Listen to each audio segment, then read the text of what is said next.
What is up, y'all? Today's video is going to be about numbness of the anterior two-thirds of the tongue, floor of the mouth, and the lingual gingiva. So what could be causing these symptoms?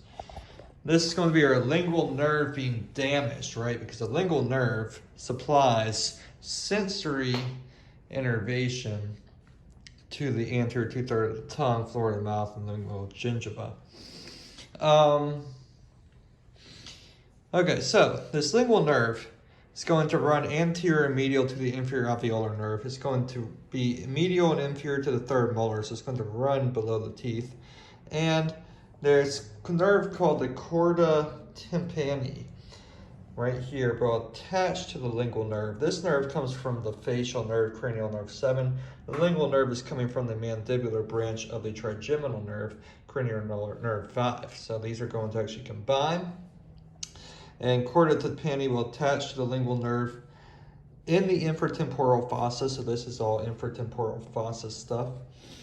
And this will give taste fibers from the anterior two-thirds of the tongue, and it will also be secretomotor fibers for sublingual and submandibular salivary glands.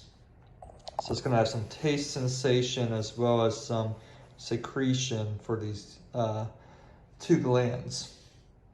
So, the submandibular ganglion is something we need to discuss. So, this is one of 4 parasympathetic ganglia. It is suspended by the lingual nerve, as we can see here. An anterior posterior division will suspend this submandibular ganglion.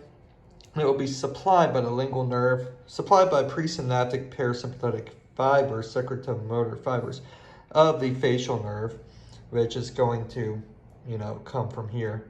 The chorda tympani and the lingual nerve. So 3 of these nerves will provide presynaptic parasympathetic fibers to it, both motor and secretion fibers.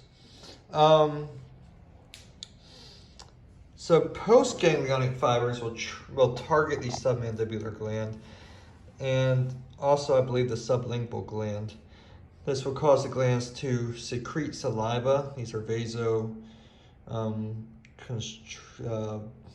vasodilative, so they will, they're parasympathetic fibers. And the preganglionic fibers that are parasympathetic will come from the superior salivatory nucleus. And that's found up here in the brainstem and the pons. And these will supply both the chorda tympani and the lingual nerve, this superior salivatory nucleus. We have an inferior one as well. And then we will also have sympathetic fibers running from the superior cervical ganglion, which will go to the external carotid artery plexus, then to the facial artery plexus. And these will be postsynaptic fibers, vasoconstrictive, going, running with these parasympathetic fibers also. That's everything. So anyways, we got this. Let's go. I'm out. God bless everyone.